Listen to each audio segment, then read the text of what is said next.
My inheritance has cost me. The gadgets and car are nice. And I've almost gotten used to the smell in the cave. It's the criminals. Since my father died, they've focused their attention on me and the people around me. My father's enemies have gotten more twisted with age, more violent and suicidal. Shake this flag with no survivors. Because they know their inevitable end is near. They've seen Batman die. I can't believe they killed him. Yeah, things are getting rough and dark out here. They've seen each other die. The Riddler. Riddle me this. Dr. Death. We go way back, Batman. Two-Face. I still believe in Harvey Dent. All gone. Like the life I hoped for beyond this mask. Everything I have, everything I am, is because of him. I am the Batman's daughter. I am the Huntress. And tonight, I'm hunting the man who destroyed my life. Hello and welcome to the Huntress Podcast. This is episode 22, the second anniversary of this podcast on the Wright On Network. Hello, I'm Ashford, and along with me is Diane. Hello, Diane. Hello, Ashford. Happy New Year, everyone. We're back. We started this podcast January 1st, 2019. Now we're in the 20s, the roaring 20s. Well, I have a whole new concept, but we are in the 20s. This is awesome. Well, now what we're doing is this is quite unique. Not only is this the Helena Bertinelli podcast, now this is a joint venture Helena Wayne podcast. So this is the Huntress podcast where we're probably going to do an alter every other episode. One Helena Wayne podcast, one Helena Bertinelli podcast. This episode 22, will be a Helena Wayne centric podcast. I think that is awesome. We're going to start off with the All-Star Comics number 69, 70, and 71. Diane, can you give the lovely listeners the credits to these issues? Yes, so All-Star Comics number 69 was first published on the 2nd of November in 1977, and this is the issue that is credited as being the first official appearance of the Huntress ever in the history of comics. And the people who worked on this were Paul Levitz, who was the writer. Joe Staton did the artwork with inks by Bob Layton. The cover was done by Jack Abel and Al Milgrom, and the comic was colored. The comic was colored by Liz Berube. I'm probably saying that wrong, but I'm Colombian, so I will, if it looks Spanish, I will pronounce it in Spanish. But anyway, so All-Star Comics number 69 was done by all of those individuals who also did number 70 and 71, all of which cover the first story arc for the Huntress. And the first issue was published, like I said, in 2nd of November 1977, but the other two issues were published in January 4th, 1978, and March 1st, 1978, respectively. And these three issues, well, issue number 69 is credited as being the first appearance of the Huntress. The first two issues, her first appearance really spans 3 issues, with the first 2 issues teasing her appearance, teasing her character, before she is finally revealed at the end of issue number 71, and then we see her in action in issue number. So hold on, I'm saying this wrong. She reveals herself at the end of issue 70, and then we see her in action at the end of issue 71. And the whole story of All-Star Comics number 69 through number 71 is really centered on the Justice Society, but also the enemies of the Justice Society, such as the members of the Injustice Society, who are also their classic villains from the 40s. Specifically, we have the Psycho Pirate wreaking havoc, first with Alan Scott, and then later on with Bruce Wayne. And for anyone who's familiar with the Psycho Pirate, His superpower is that he can manipulate the emotions of other people. He digs deep into the emotions of people and he exploits them in order to get them to do his bidding. And so he exploited the fact that Alan Scott was undergoing bankruptcy. He was losing his company, GBC, which is a broadcasting company that he started back in the 40s and 50s. And then he later targeted Bruce Wayne, who by this point in his narrative is much older. He is no longer functioning as Batman. And he is now police commissioner, which in my opinion makes sense for an aging Bruce Wayne who is no longer Batman. But there is something more to Bruce Wayne. We learn in this particular issue, number 69, that he was actually married. And who did he marry? None other than Selina Kyle, the Catwoman, who was his adversary since 1940. But that's not all there is to Bruce. We are also introduced to a brand new heroine who is dressed in something of a batsuit, but is not quite a batsuit. And when we learn more about this heroine, she operates in the shadows at first, but then gradually reveals herself to two members of the Justice Society, in this case, Wildcat and Sylvester Pemberton, who are undergoing something of a midlife crisis in the case of Wildcat. And in the case of the Star-Spangled Kid, he is a displaced teenager from the 1950s. Last time that he was on Earth was in the 1950s, and then through a time warp, he ended up in the 1970s. So he is in a place where he doesn't know who he should be, and he's in a place where he doesn't quite fit in. He's very much a man out of time, so to speak. And so we are introduced to a new villain called the Strike Force, who turns out to be none other than the nephew of Sylvester Pemberton himself, the Star-Spangled Kid. And the Strike Force wreaks havoc in Gotham, which also draws out the mysterious woman in a bat costume who reveals herself to be the Huntress. But she isn't just any Batwoman. She happens to be the daughter of Bruce Wayne and Selina Kyle. Why is she operating in secret? Well, it turns out that Bruce Wayne does not know that she's been operating as the Huntress and that she became the Huntress in response to her mother's death. The Huntress assists both Wildcat and the Star-Spangled Kid in stopping the Strike Force from wreaking more havoc, but issue number 71 ends with the Star-Spangled Kid deciding to leave the Justice Society in order to get his life back on track. And that is literally the story between numbers 69 through 71. It's literally a story about people, getting older and new generations, becoming superheroes. In this case, we have Wildcat, who is experiencing a midlife crisis, and we have the Star-Spangled Kid, who is a young teenager displaced in time, and then we have the Huntress, who is continuing the legacy of both Batman and Catwoman.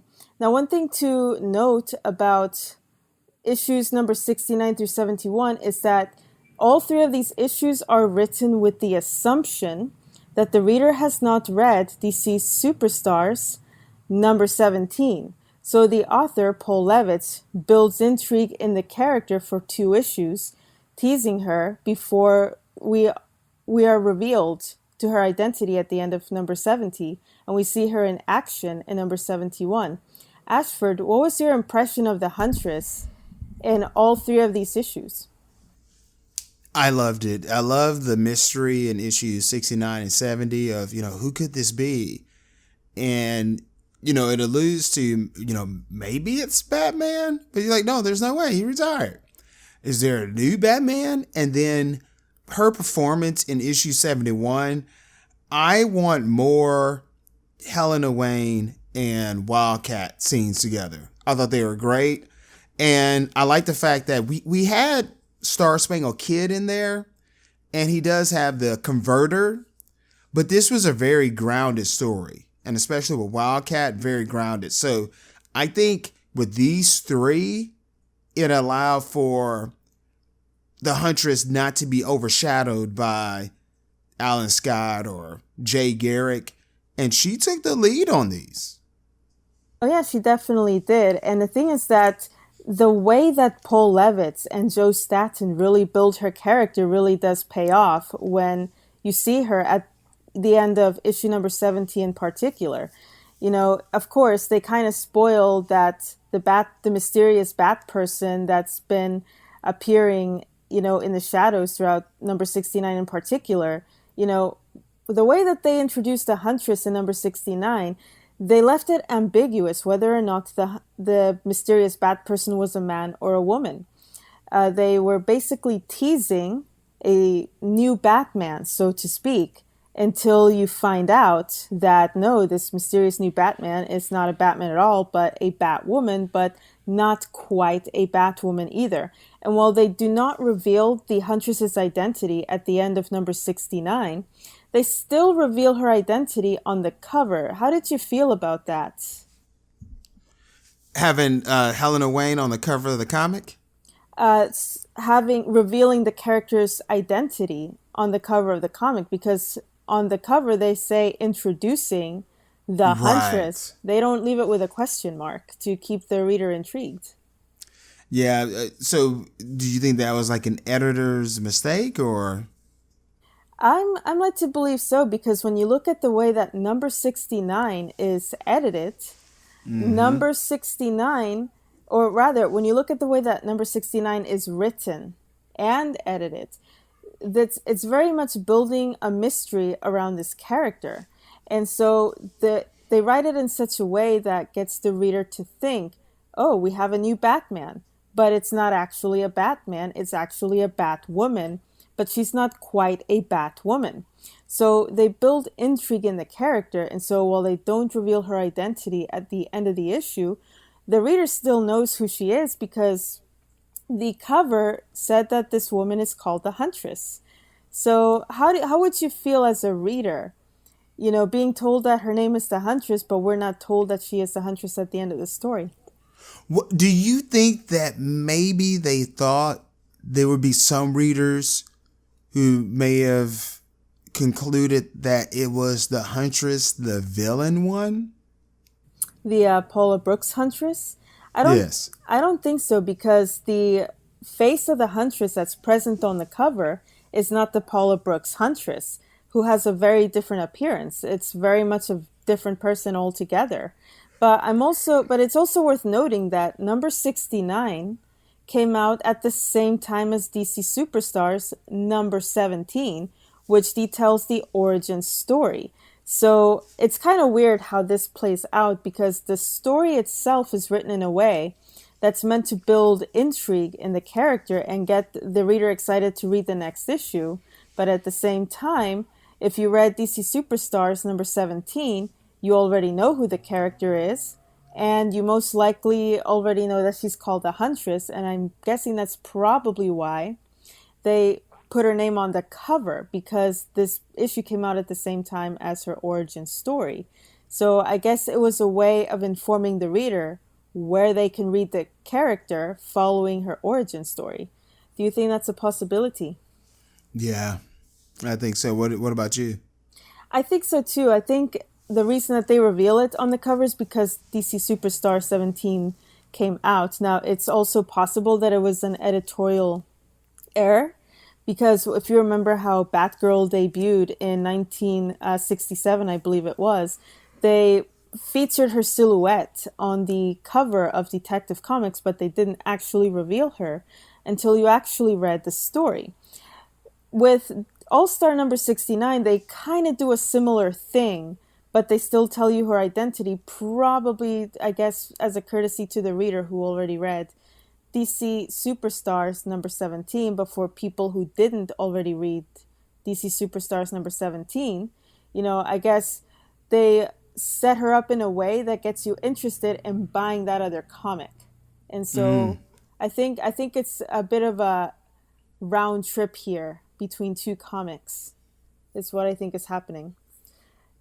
And of course, the reason that we're covering All-Star Comics first before we cover the origin story is because it's not just her first appearance ever in comics, but it's also built in a way, it's also written in a way that is supposed to gradually reveal the character's identity, which kind of brings us to issue number 71. Number 71 continued to show the character operating in the shadows before she revealed her identity to Wildcat. She revealed her existence and ultimately her name to Wildcat and the Star-Spangled Kid at the end of 71. Did you feel that it really built up to that moment in 71? Yes. I was interested in what was going on with issues 69 and 70 with, I call them come down issues, where the JSA, they experience trauma, some really deep stuff. So I like how they're all going like, I need to get back to my regular life. We need to take a break. So you're watching that. Meanwhile, you're seeing this character ascend in this mysterious way. And then, obviously I'm reading this retroactively. So I know like, oh, the Huntress is coming. But really going in that mode of trying to read it as fresh as I possibly could, I feel like the reward was rewarding. So you're like, whoa, wait, okay, so this Huntress, what? And things are so on the run, you don't really have time to get your wits about. And then when she really, I was surprised that she revealed who she was so quickly. But with that discovery, I could see the reader being like, whoa, what? So as far as Earth 2, how long had that been a thing in comics? Well, Earth 2 was first established with The Flash of Two Worlds that was first published in Flash issue number 123 in 1961. So it's been around for about 2 decades by this point, by the story's publication. And it's very much been a staple of the DC core mythology by 1977. So prior to not a rebooting, but a relaunch, prior to the relaunch of All-Star Comics, number 58 in 1975, Earth 2 was primarily used in the Justice League and Justice Society crossovers of the 1960s and 1970s. So DC Comics would have an annual crossover where once a year, the JSA would visit Earth 1 or the Justice League would visit Earth 2, and they would respond to a crisis happening on either of these Earths. Sometimes the crisis didn't even happen on Earth 1 or Earth 2. Sometimes the crisis happened on another Earth, like the Captain Marvel universe, which was Earth S at the time, or the Freedom Fighters universe, which was Earth X, or even Crisis on Earth 3, which was the inverse universe where the heroes were the villains and the villains were the heroes.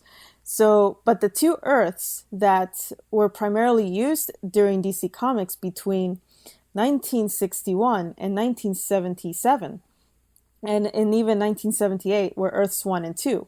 Earth 1 was established as the quote-unquote main DC universe that started in 1955, which contained not only the modern versions of Batman, Superman, and Wonder Woman, but it also contained the Justice League. It was home to all of the Silver Age heroes, or all the heroes who defined the Silver Age, like Barry Allen as the Flash, Hal Jordan as the Green Lantern, the Martian Manhunter, the Thanagarian version of Hawkman, Green Arrow, and Aquaman, even though both of these characters also appeared in the Golden Age. So Earth 2 was established as being the Earth that it was established as the original DC universe that started in 1938 with the first appearance of Superman, kickstarting the Golden Age. And so following the debut of Superman in 1938, we got Batman in 1939. We got the Flash, the Jay Garrick Flash in 1940. We got the Alan Scott Green Lantern in 1940. We also saw the debut of Dr. Fate. We saw the debut of Starman, Sandman, and many of the other characters that would later become the Justice Society. And then, of course, Wonder Woman made her debut in 1941, and she was the first member of the Justice Society who was a woman. And then, of course, about a year or 2 after that, the Black Canary, the original Black Canary, Dinah Drake, also made her debut in the Golden Age.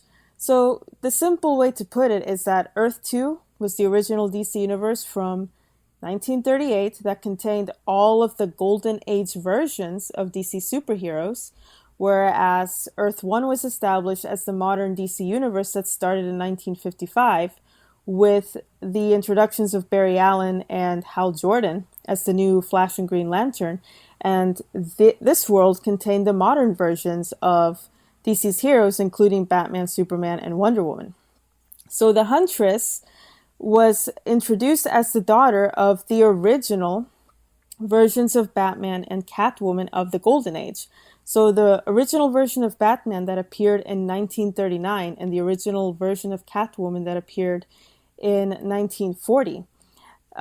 These were the versions of the characters that married within Earth 2's canon, and they were established as marrying in 1955, which is also the same year that Barry Allen appeared as the Flash and Hal Jordan. I think he appeared a year later, or in the same year, I'm not quite sure. But both Selina and Bruce of the Golden Age married in 1955, the same year that the Silver Age started at DC Comics. So it creates a real sense of history and legacy for those original versions of the characters.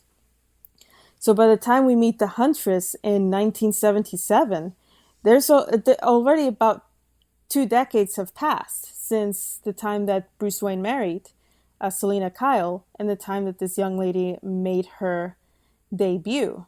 So this is the Huntress starting out for the first time, and we learn a little bit more about her in issue number 71. So we specifically learn more about why she's been operating in the shadows, and we learn more about why she avoids the police. So the police is not aware of her for a very good reason. And it goes back to what was established in issue number 69, which is the fact that her father, Bruce Wayne, he's the police commissioner now. How did you feel about that development of Bruce Wayne retiring Batman and taking over Jim Gordon's job in Gotham? Like you mentioned before, it seems like a natural progression. We saw that, he was the antagonist in this, but we ended up finding out like that he was mind probed or whatever to take on the JSA. But I think that it creates great drama. I think this is something that DC should revisit as far as having an older Batman, because if we have an Earth 2, I don't need another version of Batman. So have an aging Batman, an aging Bruce Wayne, retired. I like the idea he's a commissioner. It's ironic as all get out. And the fact that he has this daughter, not Barbara Gordon, but Helena Wayne, parading as the Huntress, and watching her do that double act with her father. I think that'd be very interesting. And also, you could tell some really good stories with Bruce Wayne because he's the world's greatest detective. With the law on his side, he should be a really good commissioner. And also, if they could show, like, we did know that you're a Batman, maybe not, but if they did and say, like, you are absolved of your crimes as a vigilante because we really want you now to help save the city. Like, it could be a desperate situation where when you're so desperate, you're willing to forgive some things. But yeah, I find that very interesting when I read Earth 2 books and Bruce Wayne is the commissioner. What do you think? I think it makes perfect sense for his character because when we met this version of Bruce Wayne in Detective Comics number 27 from 1939, it was established right away in his first appearance that he is best friends with the police commissioner, Jim Gordon. And sometimes he was known to accompany Jim Gordon on cases, and he usually excused it as, oh, well, I'm kind of bored, so yeah, I will go ahead and accompany you on whatever case you're working on. And so in the case of the Chemical Syndicate, Bruce Wayne, he accompanied Jim Gordon to investigate the murder of Mr. Lambert, and his son is the prime suspect. And of course, we see the Batman appear as well, and the Batman investigates the murder of Lambert, and he discovers that it wasn't just Lambert who was being murdered, but also Lambert's partners were being murdered. And he deduced that someone knows all of these men, and it has to be someone close to those men. And that's what brought Batman to Stryker. And Stryker was the guy that was killing all of his partners in order to obtain their contracts and ultimately their money. And so this is also the guy who originally fell in the vat of acid when Batman punched him. And I guess you could say it was an accidental death because all he did was, punch him and he fell over the rail and into the vat of acid.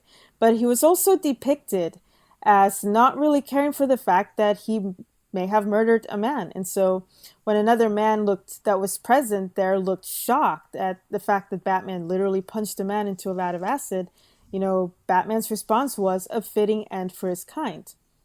And then, of course, Detective number 27 ends with the revelation that Batman is Bruce Wayne, the same friend that was with Commissioner Gordon at the time that the crime was being investigated, that the first murder of Mr. Lambert was being investigated.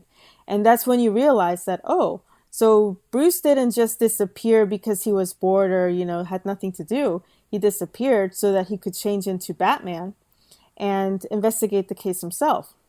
So fast forward to 1977, and we are introduced to the Huntress. We already know that Batman is a detective. The question is, what does the Huntress bring to the table? And that's where All-Star Comics number 71 truly shines, is in showing who the Huntress is. And I like that Paul Levitz shows us what makes the Huntress who she is. And what was your impression of the Huntress in number 71? She was someone where if I didn't know this was coming, I think I would be intrigued and want to follow her and hope that she got her own book, or if anything, see the dynamic of her with the other characters in the JSA. She was very dynamic in this one. She had humor. She knew when to take charge, when to kind of pull back. She seemed like a leading lady in this to me. And it seemed like the creators had a good idea of how they wanted the character to be. I mean, I don't know, like you read a lot of Helena Wayne stuff. Do you feel like, oh no, this is just the beginning? She arcs most definitely. And I'm not saying that the character never develops, but it feels like this wasn't just a character they threw in there. They knew who she was at the beginning. And she was problem solving. She saw like, hey, this is AstroTurf. So that means that so she was being a detective. She was showing her physical prowess, and she displayed leadership and how to, with Wildcat being an elder statesman, being able to go like, hey, we're not running away or retreating. We're just, we need to get out of here to regroup. And she knew how to handle that with a senior member who she doesn't know. The character doesn't even know her yet. And in the end was able to charm and win over Wildcat and say like, hey, you know what? You're pretty all right. So we know like, well, Wildcat, he's one of the original members. So if he gives her the pass, so should I, the reader. Yeah, and I have to agree with you there. I think that the creators, by the time they debuted the Huntress in these 3 issues of All-Star Comics, they already had a pretty good idea of who this character was going to be. And this is something that we'll discuss more in depth when we talk about her origin story in DC Superstars number 17, where the editor and writer, Paul Levitz, actually details the thought process that went into creating the Huntress before you get to her actual origin story. But you can literally tell with issue number 71 in particular that they already had a direction in mind for this character, and they established right away who she is. So they established that the Huntress is the daughter of Batman and Catwoman. The same story also establishes what her personality is like. This is someone who is very confident. This is someone who very much wants to be a part of the superhero lifestyle. And this is someone who already has some skills built into her character. As you mentioned, she is a detective. She is also a very formidable, very talented combatant. We also see the appearance of her iconic crossbow, which she does use a few times in this issue. And we learn that she is not easily beaten. Now, there's one other thing that also stood out about the Huntress in this issue, and that is the fact that she says when she's fighting with Wildcat, because Wildcat notices, hey, why are you taking the leadership role here? And she's saying, oh, I'm not trying to be the boss. I'm just trying to be part of the team. What do you think that meant? What do you think is her motive here? Yeah, I thought that was interesting where she's kind of crashing the party of being a JSAer, and she's hoping that Ted Grant will co-sign her.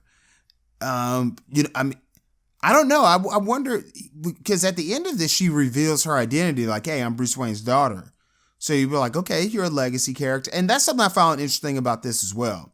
I need to go back on the DC app and read some of those early versions of All-Star Comics.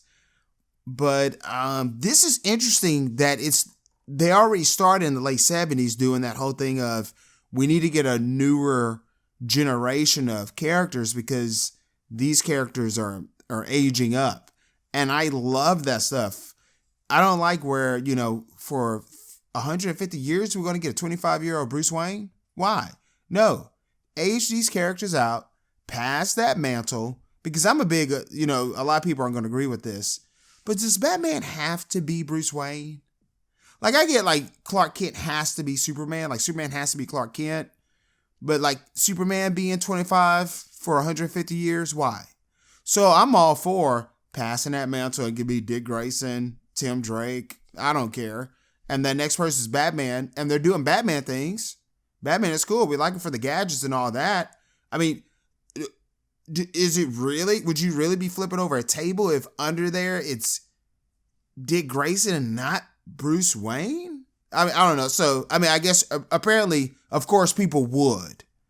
But I love that fact of legacy characters. That's my big thing. That draws me to all kind of stuff. I've noticed, like, ever since I was a kid, I love that. They did that with Gidget, a TV show in the 60s. In the late 80s, they did like a Gidget, 30 years later, and she has a daughter and they live out on the beach. They did that with Leave It to Beaver, second generation. On Saved by the Bell, they did like a new generation on Saved by the Bell because it's live action. They actually got older, like, hey, we're freshmen, we're seniors. They even had our college years, like, hey, we're in college. But like something like Bart Simpson, he's 11 for 30 years. I can't stand that. So I love this. I absolutely love it. I love what JSA is about.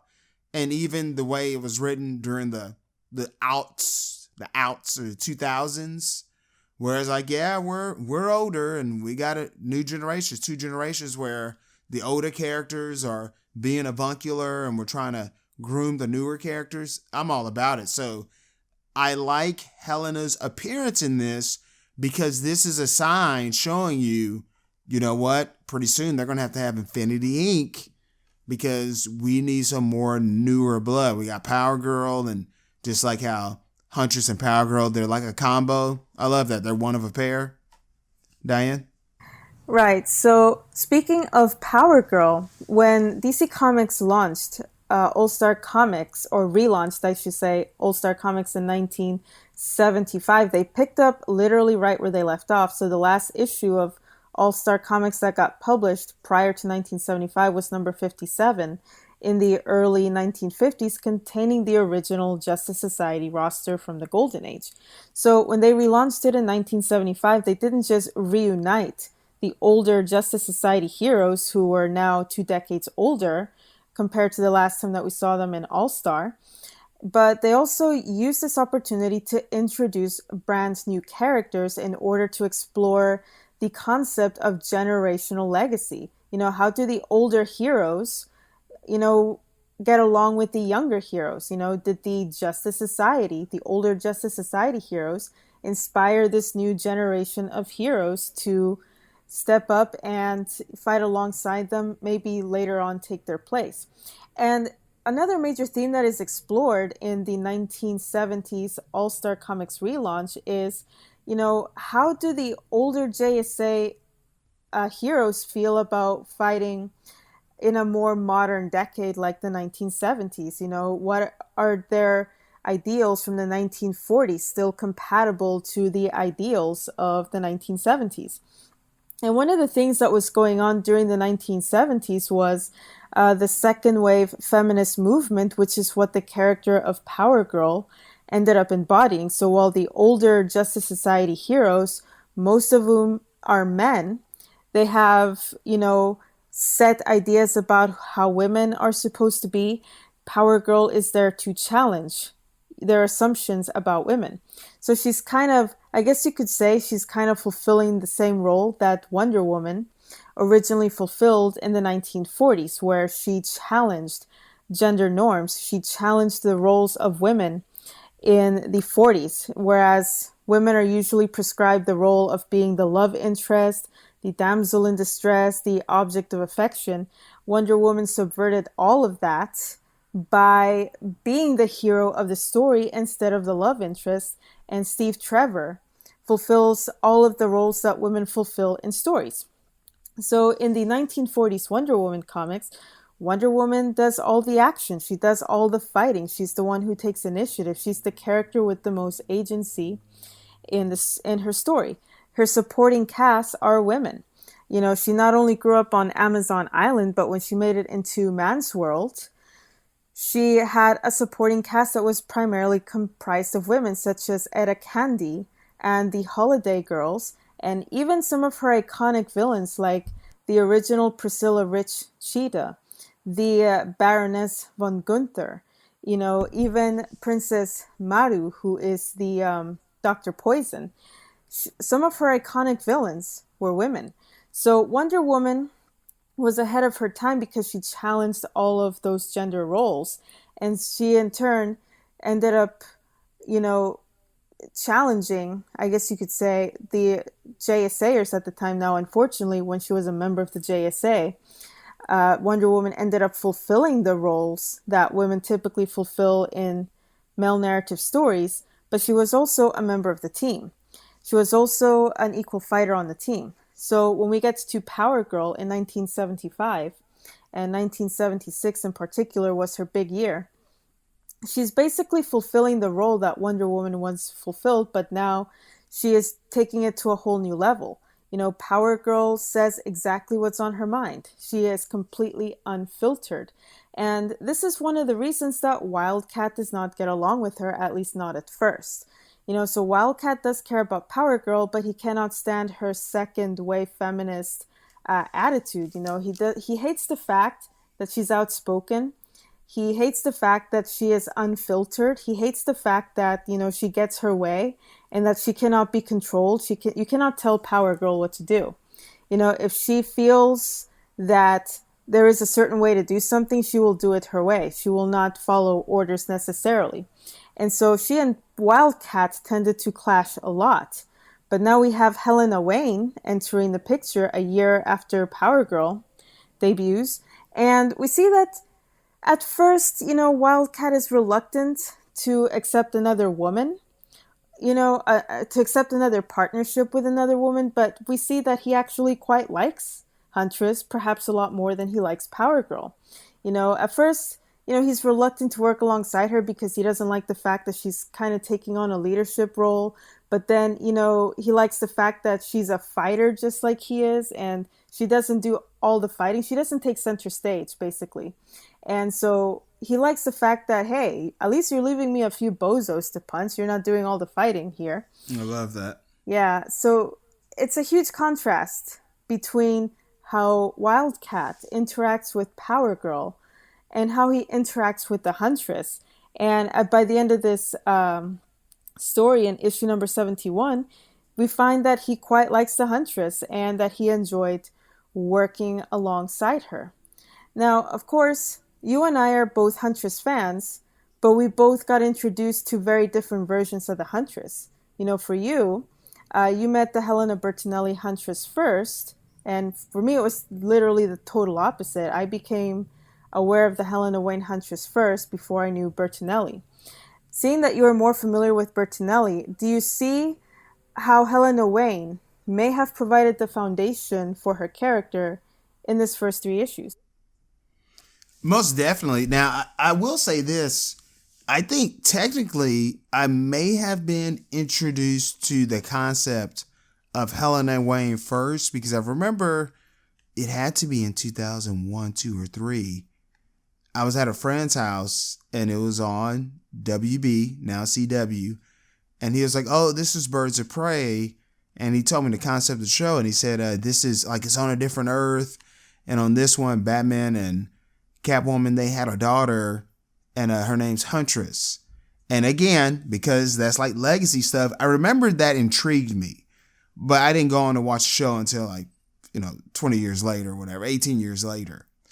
But yeah, definitely I'm seeing like the construct of where Helena Bertinelli came from to, I see the same poise. I see the same confidence. I see how this character reacts to other characters. I feel like there's some similarities in how people perceive her. So, like with Helena Bertinelli, sometimes she can be harsh, but she also shows reverence when it's needed.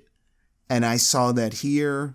So yeah, most definitely I can see how, Paul Levitt's laying that foundation, and then Joe Carvallari kind of taking that and going like, we're going to tweak some things here, tweak some things there. And we crafted this new Huntress from Helena Wayne. Right. And the thing is that when we look at Helena Wayne and then we later see how she got rebooted into the character of Helena Bertinelli after Crisis on Infinite Earths, beyond the so the most obvious similarity is the fact that they have more or less the same physical appearance, but we noticed that Joe Staton changed the appearance so that she looked more Italian as Bertinelli, whereas Helena Wayne, she looks, I guess you could say, more British. She is of British ancestry, obviously. So we noticed that for the most part, the aesthetic is the same. The core design of the Huntress costume is established here, and we see it again in the post-crisis universe. The color scheme of purple, that's very identifiable with the Huntress, is established here. And of course, the Batman-inspired look with the Huntress mask, the iconic Huntress mask, is established here. The Batcape didn't stick around very long in the post-crisis universe, probably because by that point they were kind of moving away from the idea of Batman having a daughter. But the overall appearance of the Huntress is established by Helena Wayne and is later carried over to the Bertinelli iteration of the Huntress. Another thing that's established here is obviously the iconic crossbow that is so identifiable with the Huntress. She brings a pistol crossbow here, and of course Bertinelli uses it a lot in the post-crisis universe. But I would say in terms of personality, I think this is where we see all of the differences, because when we see Helena Wayne in All-Star Comics, number 69 through 71, this character is very confident. She's very determined to be a part of the Justice Society. And this is one way that she contrasts Helena Bertinelli, who is the polar opposite of Wayne in that regard. Whereas Bertinelli was more withdrawn, Helena Wayne is more outgoing. Whereas Helena Bertinelli avoided being a part of any team, including the Justice League, we see that Helena Wayne very much wants to be a part of the Justice Society. What are your thoughts on that? I think that is a good contrast where Helena Bertinelli is being kicked out of league. She, quote unquote, doesn't play well with others or does not want to. More of that loner thing. You have Helena Wayne where she's not coming out of the ashes of trauma. So if we were able to get Helena Wayne the young years, we're going to imagine that, maybe she went to elite schools, that she grew up in a nice upbringing, well-read, well-trained, well-taught. Maybe in the future we're going to find out that, maybe she's an elite gymnast. So you have that one where I guess as much as, my dad used to be a crime fighter, but a more a healthier background where, you know, when you're a kid, you can be naive to stuff and that's kind of hidden from you. Whereas when we read about Helena Bertinelli's origin, her innocence was lost and stolen. In either version that you read of her, it's always like as a kid, something traumatic happened very early. And it's, you know, at least with Batman, it's like, well, my dad tried to do altruistic things. Catwoman, like, oh, I was a jewelry thief, but then in the end, I tried to redeem myself. Whereas with Helena Bertinelli, my dad is into crime fighting. Murder is happening. So, yeah. Yeah, and, you know, speaking of Guido Bertinelli from the 1989 Huntress series, he was very much into organized crime, but he was also depicted as a loving father. He was very much a family man. He was just in a very bad business. Whereas with Bruce Wayne, Helena Wayne's father, technically vigilantism is illegal, so he was still technically a criminal. So would you agree that both Huntresses, both Helena Wayne and Helena Bertinelli, technically were born to parents who at one point had criminal lives? I believe so. That is correct. They're operating on the other side of the law. Yeah, and so here's the thing. So yes, Batman was a vigilante, you know, in the 1930s and 1940s, and he retired Batman around 1955. Well, he was still active as Batman, but not as much. He semi-retired by the time Helena Wayne was born in 1957. But we cannot forget that the Golden Age Batman, who was her father, you know, technically his activities as Batman were illegal because vigilantism is operating outside the law. But he was also quite brutal in his first year as Batman. When you read Detective Comics, number 27 up to number 37, right before Dick Grayson makes his debut as Robin, he actually murdered people. Bruce Wayne actually killed people as Batman. You know, he either tossed them off of the roof of skyscrapers, or he would threaten to kill them if they didn't sign a confession, or in his first appearance, he punched a guy into a vat of acid. He even crashed an aeroplane that contained 4 criminals that were planning to, you know, they were kind of stand-ins for Hitler and the Nazis. So he kills them when he crashes their plane. So, and he also lynched a man from the Bat plane, even gunned down a mental health patient in Batman number 1 in 1940. So he did kill quite a few people during 1939 and a little bit in the 1940s. In 1940, you know, but by the time they brought Dick Grayson into the picture, they started doing that less with the character, and he started behaving more like the Batman we know and love. But in that first year alone, from 1939 through 1940, you know, he would actually kill the people that he encountered. And none of his iconic villains, apart from Dr. Death, you know, were present in Detective Comics. They literally started debuting when he got his own book in 1940. But yeah, he would punch people out of windows, and I would say he actually killed more people than Catwoman. Catwoman, she did not kill anyone at all. And her thing in 1940 was she stole from the rich, and and she treated it as a game. So whenever she stole from the rich, she treated it as a game of wits. She wanted to prove that she was smarter, and she wanted to prove that she was better. And this is how she kept running into Batman. And of course, Batman, you know, it did not go unnoticed by him that Catwoman is incredibly smart. She is very elaborate and very thorough in the way that she plans her thefts. You know, she's not a petty criminal where she breaks and enters and steals. No, she very meticulously plans how she's going to steal from the rich so that the rich don't even notice that they're being robbed. And of course, they kept running into each other, doing this. You know, he would discover her plan, and she would try to outwit him. And so that's when they started engaging in a game of, okay, let's see who's smarter. So Catwoman and Batman, they would constantly challenge each other to see who was smarter, who could actually do it better. So yeah, technically Helena's parents were criminals themselves, just they were not criminals for the same reason that Helena Bertinelli's parents were criminals. They were very much a part of organized crime. Now, it is worth noting that Catwoman did have her own gang. So while she didn't participate in organized crime, while she was not necessarily a crime boss, she was the leader of her own gang. So do you think that this in some way parallels Guido Bertinelli from the 1989 series? I can see that with the criminal organization, masterminding, and those elements where you would think it wouldn't, but a kid picks up on those habits and then they're able to do their own contingencies. Yeah, I can see that.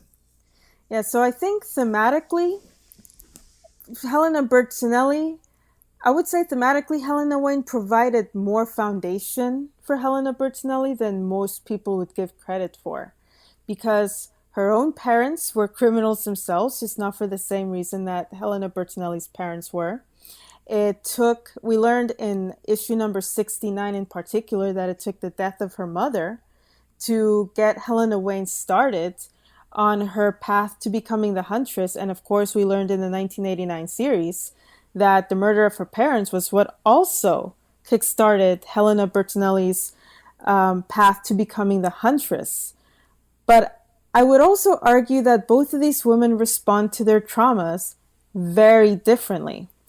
What would you say is the primary difference between how Helena Wayne responded to her trauma based on what we've read in All-Star Comics versus how Helena Bertinelli responded to that same trauma of losing her parents? Yeah, I see with Helena Wayne, she wants to be a crime fighter. She wants to be a vigilante, and she wants to do it on the up and up. You know, joining the JSA, they're not in the shadows. They're accepted by the people. They have a brownstone in Brooklyn. I'm assuming, maybe not, in Gotham. So they're amongst the people. These are the good guys. These are people you can root for. Whereas with Huntress, you know, she makes that list.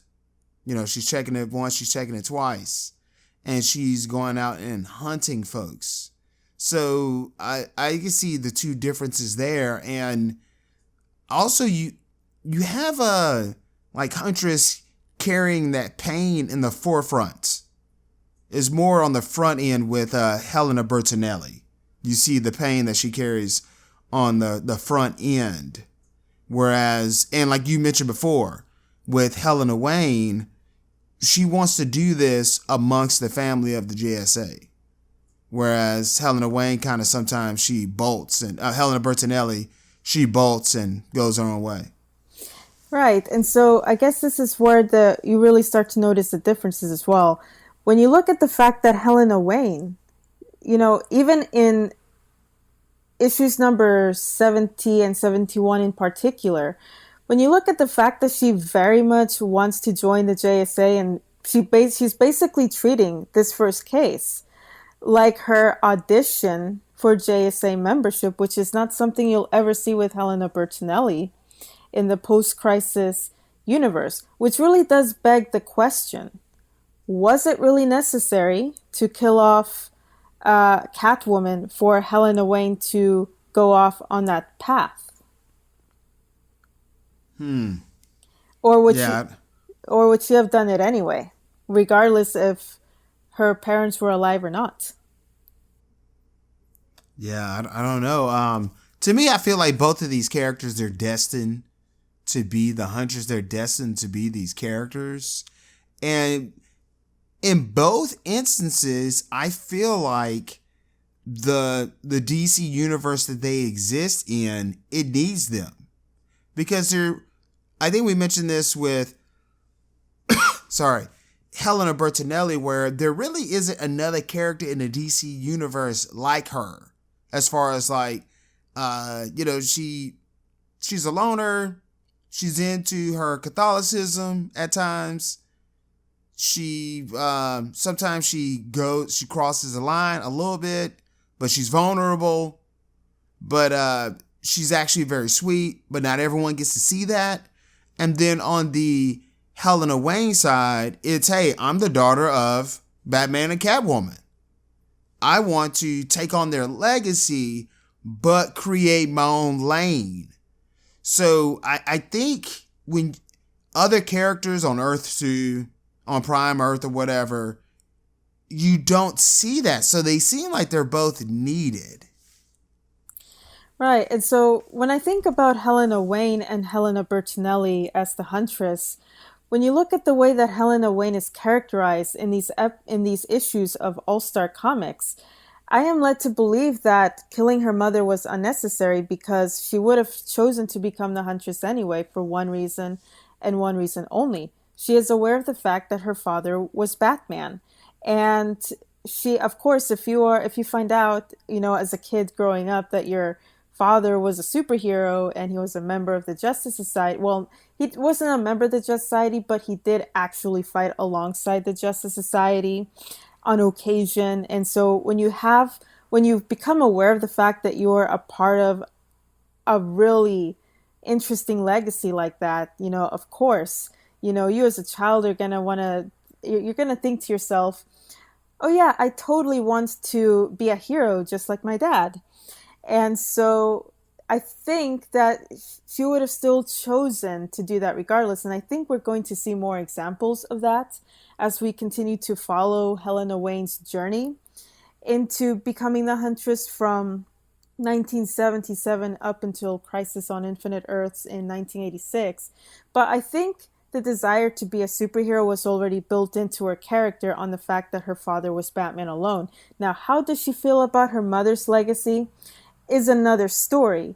But I think that the fact that she became the Huntress literally in response to her mother's death, as detailed in All-Star number 71, does inform that she does love her mother regardless of what her past was like. This was still an important person in her life. And this was still someone who raised her. So I think that even without the death of Catwoman, Helena Wayne as an adult would have still made this decision anyway. She would have still become the Huntress, regardless of the fate of her parents. Whereas with Helena Bertinelli, she absolutely does need that tragic backdrop in order to set her off on that path, because who would she have been if her parents were not murdered? I don't think she would have still have become the Huntress, because her father in particular, he was a crime boss. He was the leader, he was the capo of an actual criminal network. So who do you think Helena Bertinelli would have been if her parents were not actually murdered? Oh man, what would be her motivation to go out there other than, I guess, especially that came out in 1989, maybe seeing the vigilantes out there, and if you still did it where she was in that neighborhood in New York and she felt close to the people, maybe if they did a story like where because remember Helena Bertinelli, she was raised in privilege as well. So maybe if she went to college and she was exposed to how the other half lives and built an affinity for that, maybe became a community organizer, and then that led to vigilantism, I guess. Yeah, when I personally think of how Helena Bertinelli's life would have turned out differently if her parents were not murdered, when we look at the 1989 series in particular, she was still close to her family. So even if she did not agree with what her father did, or even I don't know how aware she was about her father's criminal network. It's implied in the 1989 series that she became aware of his criminal network much later in life, like literally after they died. So I think she was aware that, yeah, her father did bad things, but did not know the full extent of that. So I think that if her parents had not been murdered, I don't think the character would have become the Huntress at all, because she is part of a different community altogether. She's an Italian American. She is, the daughter of Italian immigrants, which is not a status quo that she shares with Helena Wayne. And with that alone brings a whole host of experiences. So there's a lot of, with Italians, family is a major thing. It's something that's important to them. So I think her destiny would have panned out very differently if her parents were not murdered, because she would have still been close to them, and she probably would have ended up participating in their lifestyle. And maybe at some point she would have realized, you know what, I don't like what my family does. And she may have tried to find a way out, and maybe she would have become the Huntress that way. But yeah, I very strongly feel that without the murder of her parents, becoming the Huntress would not have been in her path, especially given the fact that she is a member of two communities, yet at the same time probably doesn't feel like she's a member of either one. Doesn't really feel like she belongs to either one. She's not quite Italian, not quite American. She's somewhere in between. Whereas with Helena Wayne, yeah, her family migrated from England or Britain over to America. They colonized America, so she's part of that legacy. But her family fortune, her livelihood is built on that centuries old colonization, whereas with Helena Bertinelli, her family left the mother country in pursuit of a new life. So that's a very different circumstance for that character. So I think that in the unique case of Helena Wayne, she would have still chosen to be the Huntress and would not have needed the death of one or both of her parents to set her off on that path. But for Helena Bertinelli, I think it's very much staple. It's very much needed for her to go on that path. Otherwise, I think her life would have turned out very differently without it. What do you think? I agree. Yeah, I like that estimate. Right. So I think when you juxtapose Helena Wayne and Helena Bertinelli, I would argue that Helena Bertinelli's character is built off of Helena Wayne's foundation, more so than not. But what really does differ between the two is the structure is the same, but the meat is what differs. So Helena Bertinelli comes from a very different background, which causes the character to explore very different themes entirely from Helena Wayne. But I would argue that both of these women bring something unique and interesting to the table. But I also feel that these two women work better on separate Earths, whereas if they resided on the same Earth, one would end up overshadowing the other, in my opinion. What do you think? Yeah, we definitely need to see these two on two different Earths and do like an annual, they meet up and team up. But yeah, separate and equal and all of the above.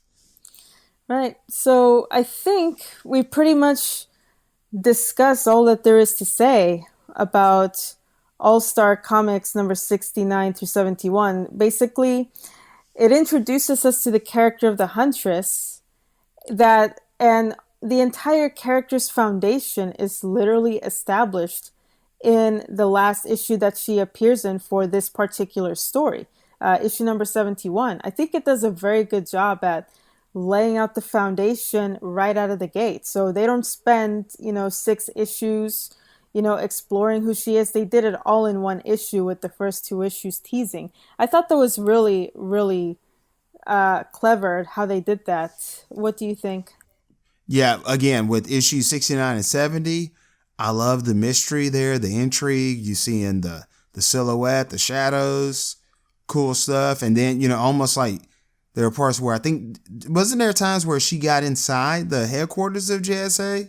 That's absolutely right. And that's when Wildcat got suspicious of who she was, because she got inside the JSA headquarters without any issue, and she knew how to work the computers. And that's when he started asking, okay, I am not comfortable with you knowing our headquarters the way that you do. So that's when he starts asking for answers. Who gave you the grand tour of this place? Who showed you how to use our computers? And that made her cool. Yeah. That made her like, yeah, I do want to know more answers. And then when we find out that she is Bruce Wayne's daughter, then we're like, well, I guess, I mean, he told her that stuff or he looked over her shoulder. So yeah, definitely it builds that intrigue where you're like, yeah, I don't want it where we never see this character again. We need to know more. And then I'm pretty sure it's cool when you get the reveal. And Selena Kyle is my mother. Whoa, what? Yeah. So yeah, I think we have some good stuff for this first episode, but it's episode 22, but it's the first episode of this Helena Wayne Huntress. Right. So, and of course, if you hadn't read DC Superstars number 17 prior to reading All-Star, would this, with the conclusion of number 71 have enticed you to go back and read her origin story in DC Superstars? So, Diane, please tell the listeners how they can get this book if it's been reprinted digitally again, and then if you can tell them when we cover Helena Wayne, what issue will be next? Right. So, if you absolutely enjoyed our discussion on issues number 69 through 71, these three stories, or rather it's part of one story, it's three issues that's part of one story.